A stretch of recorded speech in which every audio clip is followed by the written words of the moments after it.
Yeah, best 3 sets I've played, second, third, and fourth of tournament so far. I think I managed to raise the level of my tennis when I dropped the first set. I just went to a different level and I stayed there till the last point, and that's something that definitely encourages me and gives me a lot of confidence prior to semifinals.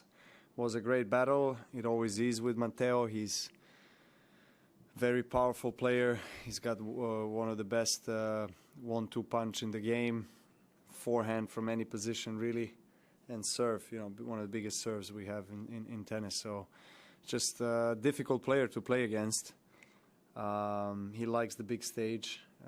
He brings a lot of energy and a lot of intensity on the court. So it was a great battle, but I feel like my game has I stepped it up, and my game has improved definitely during the last couple matches. So, it's going in the right direction so far.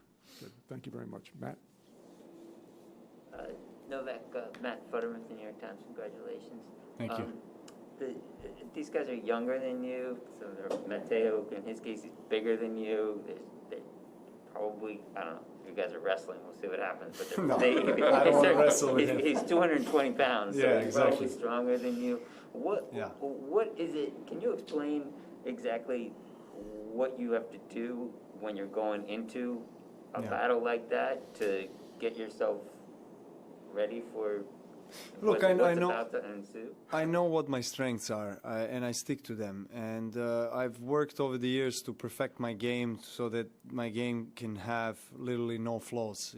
Every player has some weaknesses in his game, but there's always something you can improve, and I want to have as complete as all-round game as I possibly can, so that when I'm playing someone, I can adjust on any surface. I can come up with different styles of play. I can tactically implement the game that I need for that particular match in order to win.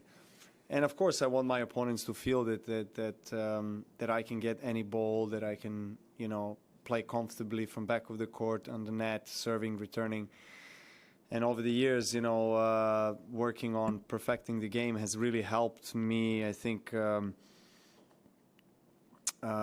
just be very, very adaptable to anybody's game and to any surface.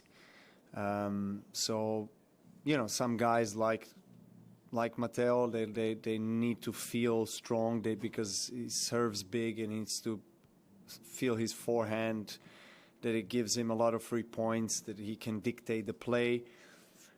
I've always, my kind of constitution of the body, and I guess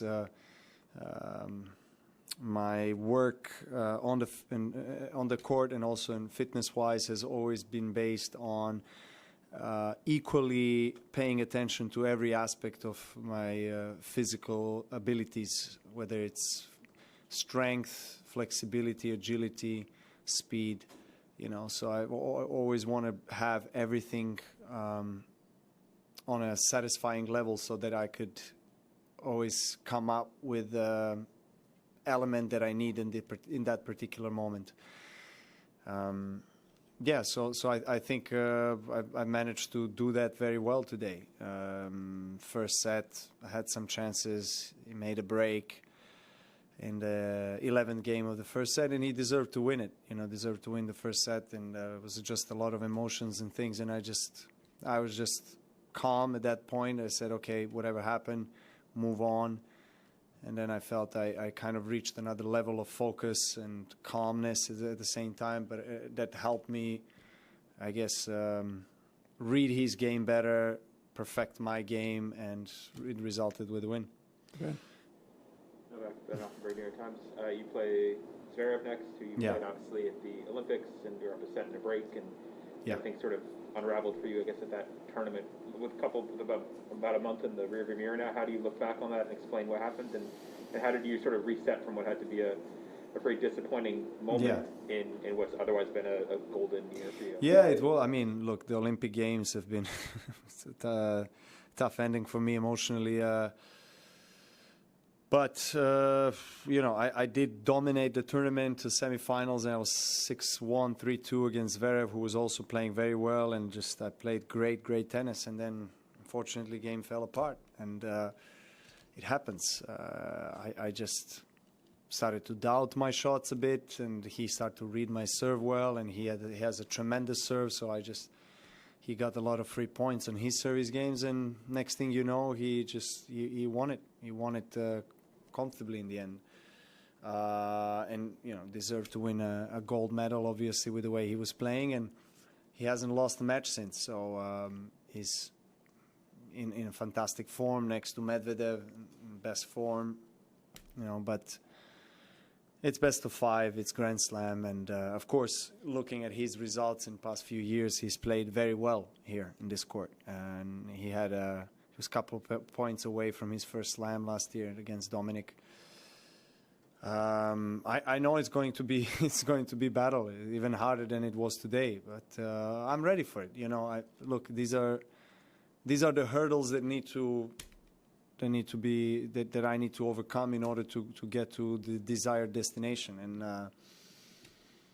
result is something that I can't predict, but I can definitely put myself in the best possible state of mind and body to perform as well as I can. I know his game, as I said, I know his game very well. I've seen him play. He's been playing really well.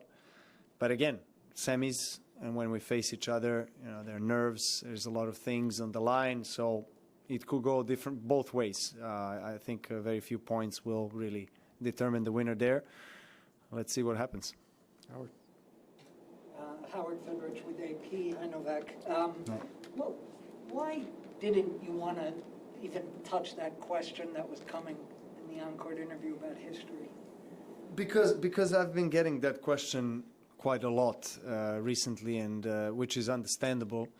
But I had enough of answering that. I just said millions of times that, of course, I'm aware of the history, and of course it gives me motivation, but it also, if I start to think about it too much, it burdens me mentally. So I want to really go back to the basics and what really works for me mentally.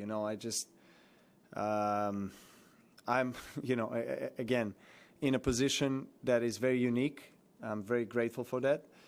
And I'm inspired to play my best tennis, but I know what works for me to win just the next match. So that's the reason why I thought, Patrick, I hope he doesn't mind, but I know that a lot of people want to hear me talking about it, but let's talk about it hopefully on Sunday. Okay, we only have time for one more in English in the room, Willie.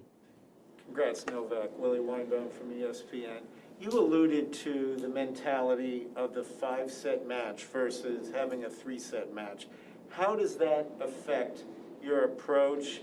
And when you lose, say, 1 set, how does it affect your feeling in the moment? I like to play best of 5, especially against the younger guys. I think the experience of being on a big stage so many times does help.